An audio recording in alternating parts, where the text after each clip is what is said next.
Hello मेरे प्यारे दोस्तों, कैसे हैं वो सब? बढ़िया, एकदम मस्त। हालचाल कैसे हैं तुम्हारे? देखो बेटा, लास्ट क्लास में हमने फ्यूचर इंडेफिनेट को कंप्लीट किया था और आज हम पढ़ेंगे फ्यूचर कॉन्टिन्यूअस को। फ्यूचर में कॉन्टिन्यूअस को इट मीन्स आपका कोई ऐसी एक्टिविटी जो फ्यूचर में किसी समय जारी रहने वाली है। समझ में आया? कुछ होते हैं कि इस समय तो हम कल घूमने जा रहे होंगे, है कि नहीं? हाँ, हम पापा जयपुर से आ रहे होंगे, मम्मी खाना बना रही होगी, हम पढ़ रहे होंगे। तो ऐसी कुछ अटकलें जो लगाई जाती हैं किसी एक्शन के जारी रहने की। भाई अगर हमारा फ्यूचर है तो हम फ्यूचर में वही सारी एक्टिविटीज़ करेंगे इमेजिनेशंस के तौर पे। किसके बेस पे? ओनली इमेजिनेशंस के बेस। चलो स्टार्ट करते हैं अपने फ्यूचर के कॉन्टिन्यूअस को। चलो आज ज़्यादा बड़ा टॉपिक तो है नहीं, हल्का सा टॉपिक है, छोटा सा नन्ना सा, उसको अपन फटाफट से कंप्लीट कर लेते। देखो क्या मतलब निकलेगा इसका। पहले तो इसका नाम लिखते हुए फ्यूचर कॉन्टिन्यूअस।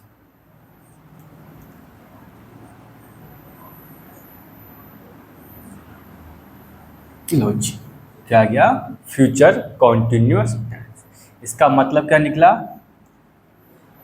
आपका ongoing action but in future, running action in future. Future में किसी एक्शन का जारी रहना क्या होता है? आपका फ्यूचर कॉन्टिन्यूअस। अब इसकी हेल्पिंग वर्ब क्या होगी? हेल्पिंग वर्ब क्या होगी? हेल्पिंग वर्ब वही जो पहले थी, विल और शैल, लेकिन इसके साथ में हम क्या करेंगे? बी और ऐड करेंगे। क्या कर देंगे? Be. Will be, shall be. ये बी क्यों ऐड हुआ अभी समझेंगे इसको। विल का यूज करते हैं he she it name, he she it name and they और यू के साथ। ओके और वहीं शैल बी का यूज करेंगे कहाँ? आई एंड वी के साथ, आई और वी के साथ। इसी के बाद में अगर मैन वर्ब की बात करें तो मैन वर्ब कौन सी आएगी इसमें? वर्ब की फर्स्ट फॉर्म के साथ में आई एन। इस बात को अच्छे से याद रखेंगे सब दोस्त कि जहां पे भी कॉन्टिन्यूअस ऐड होता है, क्या कहा मैंने? जहां पे भी कॉन्टिन्यूअस ऐड होता है तो आपकी वर्ब की फर्स्ट फॉर्म के साथ में ING, it means continuous form आना अनिवार्य होगा। इस बात को परफेक्टली याद रखें। समझ में आ गई कहानी? फिर देखो, मैं अगर सेंटेंस लिखूं तो मैं लिखूंगा my father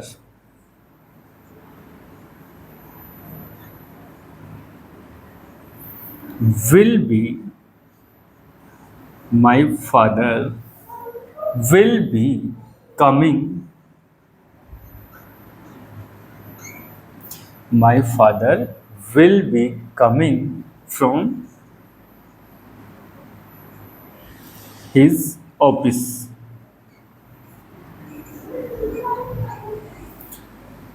from his office। लो जी, और ये सेंटेंस कंप्लीट हो। अब यहाँ बात यह है कि मैंने कहा सर विल का तो समझ में आता है कि सर ये क्या है? Third person.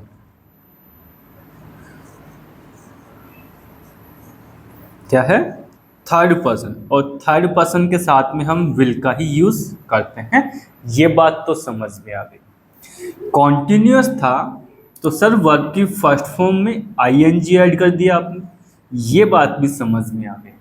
बट यहाँ बात ये समझ में नहीं आई कि इस बी का क्या यूज था, इस बी को क्यों यूज किया। क्योंकि बी तो क्या होती है? एक बेस फॉर्म होती है। क्या होती है? Base form. अब बेस फॉर्म से एक बात याद आई होगी, क्या कि विल और शैल क्या होते हैं, मॉडल होते हैं। क्या होते हैं, मॉडल। ठीक है, विल और शैल क्या होते हैं, मॉडल। और मॉडल को क्या चाहिए, बेस फॉर्म चाहिए। क्या चाहिए, बेस फॉर्म ऑफ वर्ब चाहिए। याद आया कुछ, ये टॉपिक स्टार्ट करने से पहले ही मैंने आपको एक्सप्लेन किया था। तो यहाँ विल को क्या चाहिए, विल शैल को क्या चाहिए, बेस फॉर्म चाहिए। अब आपने जो वर्ब दी उसको तो आईएनजी में कन्वर्ट कर दिया, तो विल हो गया नाराज।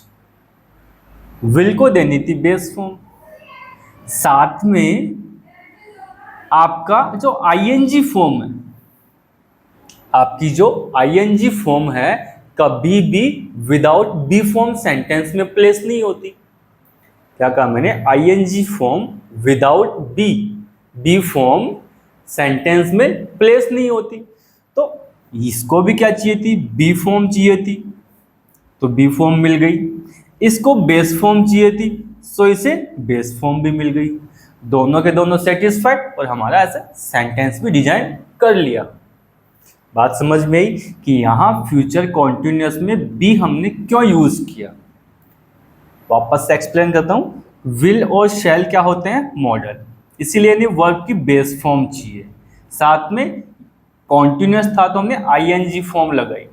आईएनजी फॉर्म को ऑलवेज बी फॉर्म की रिक्वायरमेंट होती है। किसकी, बी फॉर्म की। सेंटेंस में प्लेस होने के लिए किसको, आईएनजी फॉर्म को क्या चाहिए, बी फॉर्म चाहिए। सो इसको बी फॉर्म दिया तो बी लगा दिया, इसको बेस फॉर्म चाहिए थी, सो हमारा एक्शन कंप्लीट, सेंटेंस कंप्लीट हो गया। आगे बात समझ में। अब इसी का अगर मैं नेगेटिव बनाऊंगा, इसी का अगर मैं क्या बनाऊं, नेगेटिव। नेगेटिव क्या बन जाएगा, देखो इधर, माई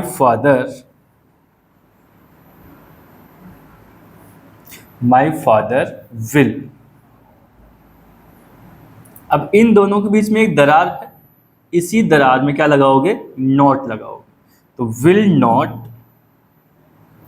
be coming from his office. Will not be coming from office. आगे बात समझ में। यहां देखो नोट कहां लगाया मैंने, विल के और बी के बिल्कुल बीचों बीच। इस कंसेप्ट को ऐसे भी याद रख सकते हो कि आपकी जितनी भी ऐसी हेल्पिंग वर्ब हैं जो डबल के केस में, डबल या तीन के केस में आती हैं, मतलब जैसे एक से ज़्यादा वर्ड्स को यूज़ करके हम एक हेल्पिंग वर्ब बना देते हैं। ऐसे भी याद रख सकते हो क्या कि हम एक से ज़्यादा वर्ड्स को यूज़ करके एक वर्ब, हेल्पिंग वर्ब बना देते हैं। तो जो फर्स्ट हेल्पिंग वर्ब होगी उसी के पहले हम क्या करेंगे, नॉट का यूज़ करेंगे। जैसा कि यहाँ ये दो वर्ड थे, इन दोनों वर्ड्स को यूज़ करके मैंने क्या किया, एक हेल्पिंग बनाई थी। आई बात समझ में। तो इस पहली वाली के बाद में ही क्या कर दूंगा, मैं नॉट प्लेस कर दूंगा। तो पहली वाली के बाद में ही नॉट प्लेस कर दिया मैंने। अब इसका इंट्रोगेटिव बनाओगे तो इंट्रोगेटिव क्या बन जाएगा, इंट्रोगेटिव बनाएंगे तो देखो दराज जो बनाई थी उसी को आगे कंटिन्यू करेंगे। तो विल को सेंटेंस के पहले लाके बिठा देंगे तो क्या बन जाएगा, will my father. Will my father, be पीछे रह गया ना तो बी को यहीं पे लिखना है। Coming, will my father be coming from his office. और लास्ट में क्वेश्चन मार्क। सब मेरे सारे दोस्त याद रखेंगे, मैंने पिछली क्लास में बताया था, अब भी बता रहा हूँ, पहले बताया था। अगर आप इंट्रोगेटिव सेंटेंस बनाते हो, इन केस आप क्या करते हो, इंट्रोगेटिव सेंटेंस बनाते हैं, तो ये साइन लास्ट में होना उसका कंपलसरी है। अगर ये साइन अगर आप लास्ट में नहीं लगाते हो, सेंटेंस को ऐसे ही छोड़ देते हैं, तो वो सेंटेंस आपका रॉन्ग माना जाता है according to punctuation of sentence and grammar.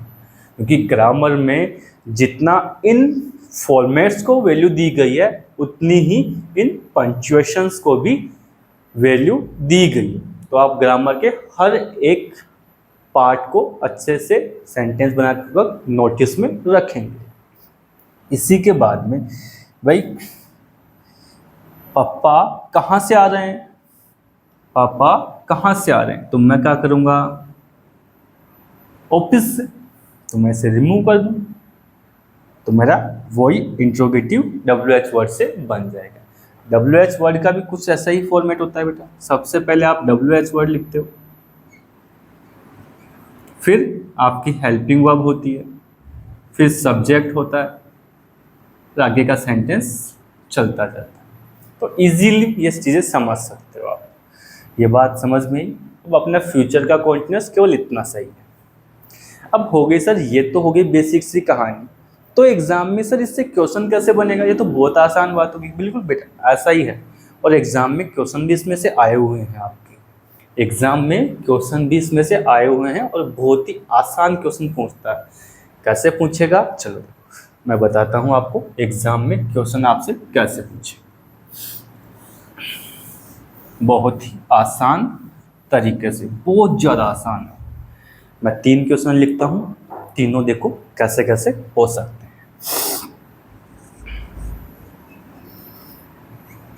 Seema will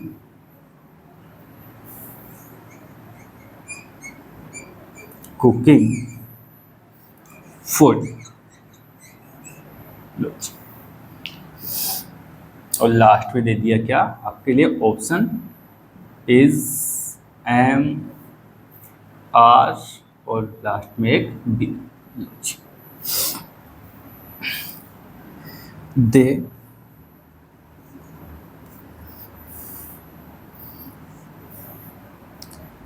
be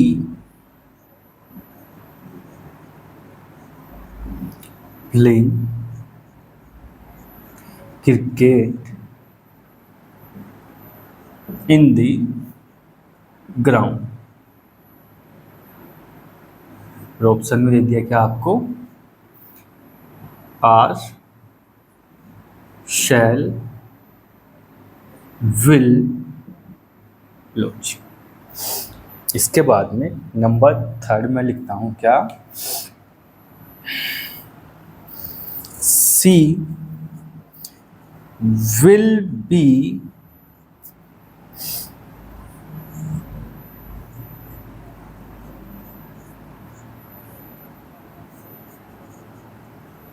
logic. अब यहां ध्यान से देखो, डिफिकल्ट कुछ भी नहीं है इसमें। इसने बोला सीमा विल। अब विल देखते ही मेरे दिमाग में आ गया सर ये तो क्या है, फ्यूचर है। क्या है, फ्यूचर। लेकिन फ्यूचर में तो 4 होते हैं, इंडेफिनेट, कॉन्टिन्यूअस, परफेक्ट और परफेक्ट कॉन्टिन्यूअस। तो उसका कौन सा पार्ट है, तो सेंटेंस को आगे पढ़ लो थोड़ा सा। सर जी यहाँ देखिए वर्ब की फर्स्ट फॉर्म में आईएनजी मिल गया। सर इसका मतलब ये तो फ्यूचर कॉन्टिन्यूअस है, तो सर इनमें से क्या आना चाहिए था, सर ये नहीं हो सकता प्रेजेंट में था, ये भी प्रेजेंट में, ये भी प्रेजेंट में, होना क्या चाहिए, बी। तो यहाँ क्या आ जाएगा आपका आंसर। बहुत आसान है ना, बस ऐसा ही क्वेश्चन पूछेगा तुमसे। यहाँ देखो दे ब्लैंक स्पेस का मतलब सर यहाँ से हेल्पिंग वर्ब को गायब कर दिया। देखते हैं आगे क्या होगा। बी, सर टेंस की बात करें तो वर्ब की फर्स्ट फॉर्म के साथ आईएनजी और उसके साथ में बी फॉर्म सर फ्यूचर में आती है और कहीं पे नहीं आती। तो सर ये तो रहा प्रेजेंट, ये तो नहीं हो सकता। सर शैल फ्यूचर में आता है, विल भी फ्यूचर आता है, कौन सा चूज करोगे। सर जी शैल तो आई और वी के साथ आता है, तो बच्चा कौन सा, विल। तो यहाँ क्या आ जाएगा, विल। आगे बात समझ में आसान है ना, बहुत आसान है। विल बी देखते ही समझ में आ गया सर फ्यूचर का कॉन्टिन्यूअस है, तो यहाँ तो वर्ब की फर्स्ट फॉर्म के साथ में आईएनजी यूज करना है। तो लो जी क्या हो जाएगा, कमिंग। अब बताओ इतने आसान क्वेश्चन में भी अगर आपको 1 नंबर 2 नंबर नहीं मिले तो फिर धिक्कार है आपकी नॉलेज पे भी। इतना आसान क्वेश्चन पूछेगा आपसे, कर लोगे आराम से, इसमें कोई आपको प्रॉब्लम होनी ही नहीं चाहिए। तो बेटा इसी के साथ में आपका फ्यूचर कॉन्टिन्यूस खत्म होता है। आपका फ्यूचर कॉन्टिन्यूस खत्म। स्वाहा। चलो मिलते हैं फिर अगले लेक्चर में, तब तक आप इसे पढ़िए, रिवाइज कीजिए। ठीक है बेटा, बाय।